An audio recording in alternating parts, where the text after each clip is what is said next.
Hello friends, welcome back to the Story Creator.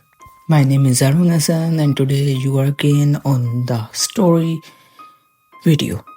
Today I am going to tell you a horror story. So, first of all, plug your headphones, like and subscribe the channel, and let's start the story with the horror topic Shadowed Path, the strange connection between two unsolved murders. In the quiet corners of the Cornwall and the Devon, something sinister may be hiding. Two young women, two brutal murders, no rest, and a chilling theory of that their deaths could be connected by more than just geography. Stay with me because what you are about to hear may leave your skin crawling. Introduce the murder of the Lyn Bryant, who was killed in the Cornwall in the 1998, explained that despite investigations, the case remained unsolved. Then mention Kate Bushell, murdered earlier in 1977 in Devon. Her case too remains open and mysterious. Highlights. Some investigators and the armchair detectives believe there may be a link between the two murders. Lyn Bryant was 41, a mother of three, and lived in a small Cornwall town.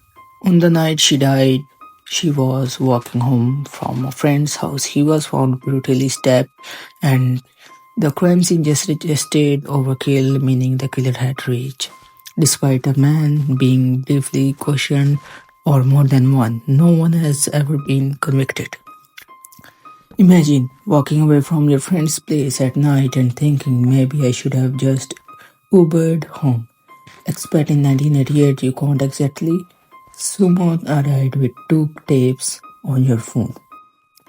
Kate was 14 and when she was murdered in November 1977 in her Devon neighborhood.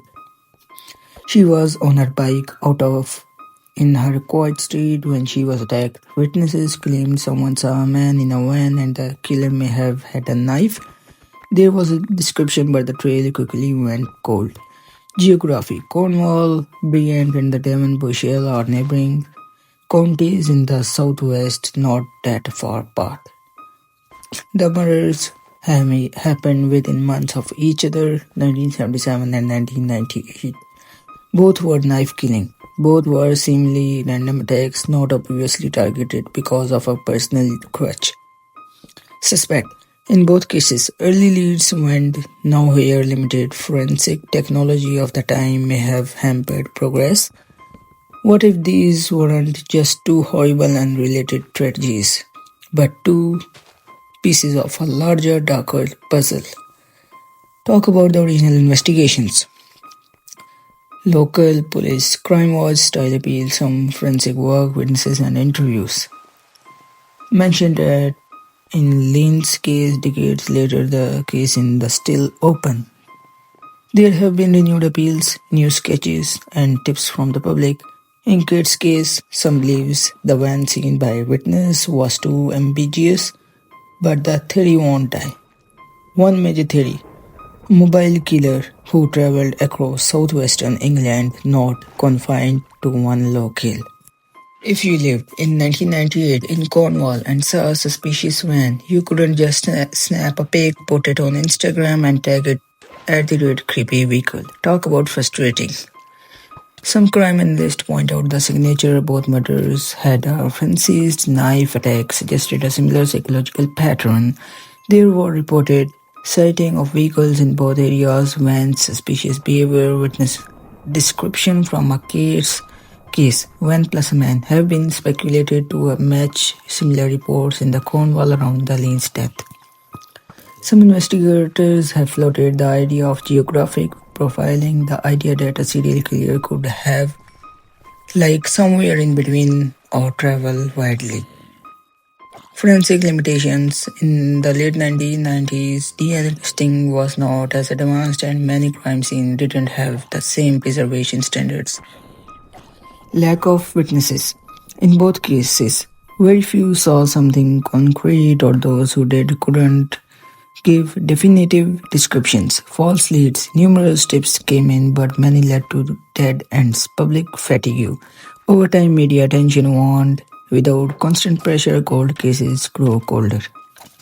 Geographic challenge. A mobile killer is inherently harder to pin down than someone operating in a fixed area. And yet, even with all these challenges, a few brave individuals refuse to let these cases go because deep down, they don't believe it was just a bad luck. They think there's more. In recent years, there have been cold case reviews, detectives reopening files, specialists reviewing old evidences, new forensic tech giving hope, public appeals. There have been renewed media campaigns, social media posts, and outreach to get new witnesses to come forward. Someone scrolling through the TikTok or Instagram and suddenly a post about a 27-year-old murder shows up in their field. Wild, right? Police have asked about the people who might have seen something in the 1990s to speak up. Perhaps they didn't know that what they saw was important back then. Even small details matter. A man, a van, habits, pattern. Lyn and Kate's families continue to fight for justice. Their pain decades later is part for this ongoing story. Some skeptics argue that linking the two murders is too speculative. They say the similarities are coincidental. Others suppose that there were copycat attacks. There is also the idea that one or both perpetrators are long gone or have died, making justice harder. Question to audience. This is for you.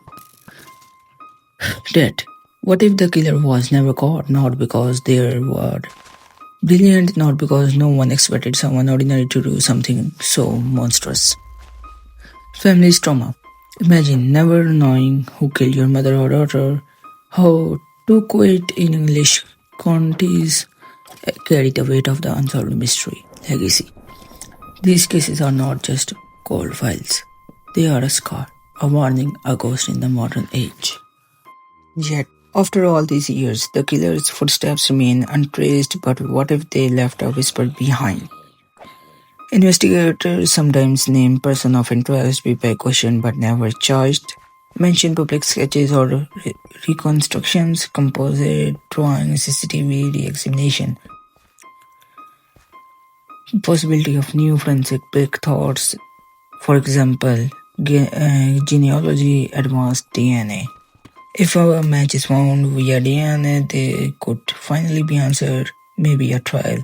Cold caller suspect, maybe someone living now is connected, or maybe the case will always remain in the shadows, a silent mystery dragging on. It's like a horror movie, but real life, and there's no credits rolling until justice speaks. Because Lyn and Kate were real people with families, dreams, fears. Because unsolved murders don't vanish, they echo. Because today's technology gives us a fighting chance.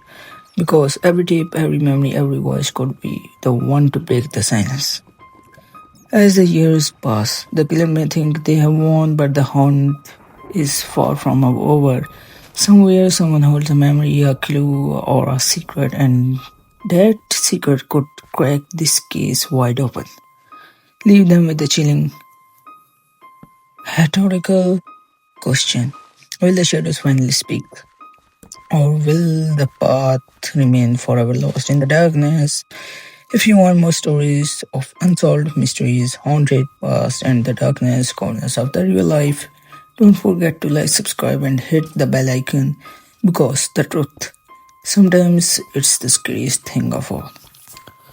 So, meet in the next video. If you find any mistake in the story, let me know in the comment section and I will try to improve in the next story. So meet in another nightmare. Take care. Bye bye.